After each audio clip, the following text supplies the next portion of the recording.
Bugün Dövlət İmtahan Mərkəzinin elektron imtahanlar korpusuna imtahanlarda istifadə olunan yazılı cavab tələb edən tapşırıqların qiymətləndirilməsi texnologiyası ilə tanış olmaq üçün mediatur təşkil olunub. Əvvəlcə Dövlət İmtahan Mərkəzinin aparat rəhbəri Vəfadar Misirov çıxış edib və buraxılış imtahanları ərəfəsində mövzunun aktuallığını iştirakçıların diqqətinə çatdırıb. O, müxtəlif imtahanlarda istifadə olunan və yazılı cavab tələb edən açıq tipli tapşırıqların yoxlanılmasının həm onlayn, həm də mərkəzin elektron imtahanlar korpusunda, o cümlədən regional bölmələrində həyata keçirildiyini bildirib. Tədbirdə daha sonra sual kitabçalarının avtomatlaşdırılmış çap sistemi və materialların hazırlandığı qapalı məkan haqqında video çarx nümayiş etdirilib. Ardınca Dövlət İmtahan Mərkəzinin bacarıqların, vərdişlərin qiymətləndirilməsi və markerlərlə iş şöbəsinin müdiri Aydın Qasımov yazı işlərinin qiymətləndirilməsi texnologiyası haqqında təqdimatla çıxış edib. O, açıq tipli tapşırıqların əhəmiyyəti, qiymətləndirmə prosesinin mərhələləri,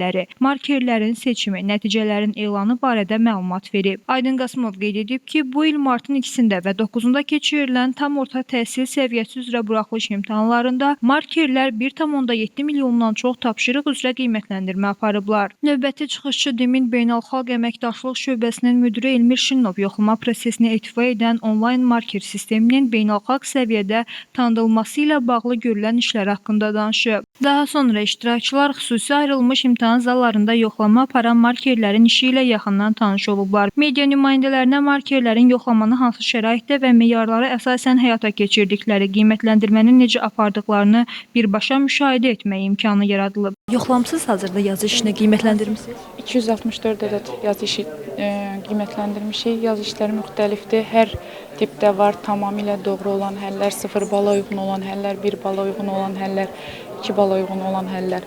Burada ümumilikdə biz 3 ballıq sistemdən şagirdin elədiyi səhvə görə 1, 2 və uyğun olaraq 3 balı seçirik.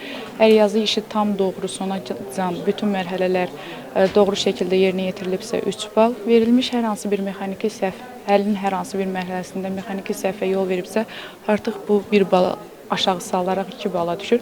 Və yaxud da deyək ki, tapşırıq bizdə hal-hazırda ehtimal sualıdır və 2 mərhələli sualdır. Mərhələlərdən biri düzgün yerinə yetirilib. Lakin ikinci mərhələdə səhv varsa bu artıq təəssüf ki 1 bal. Yəni, yazı işlərinə mümkün qədər humanist yanaşıb şagird tərəfindən, yəni şagirdin yazı işinə humanist yanaşıb daha belə dəqiq cavabları 2 balla qiymətləndiririk. Məsələn, hazırki işdə 3 mərhələdir də biz tənlik qrup kuponların sayını tapmalıdır. Hər birindən neçə dənədir.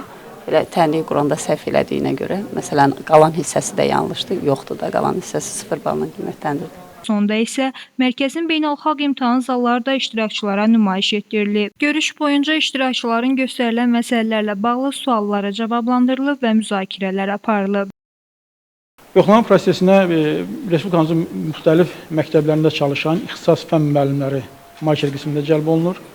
Yoxlama prosesinə cəlb olunan müəllimlər əvvəlcə mütləq bir seçim mərhələsindən, 2 mərhələli seçim mərhələsindən keçirlər. Bunlar bu proses mərhələ ondan ibarətdir ki, əvvəl ixtisas üzrə test imtahanı təşkil edilir, həm də yazılı tapşırıqlar üzrə imtahan təşkil edilir. Daha sonra isə real yazı işlərinin qiymətləndirilməsi üzrə bir seçim mərhələsi təşkil edilir.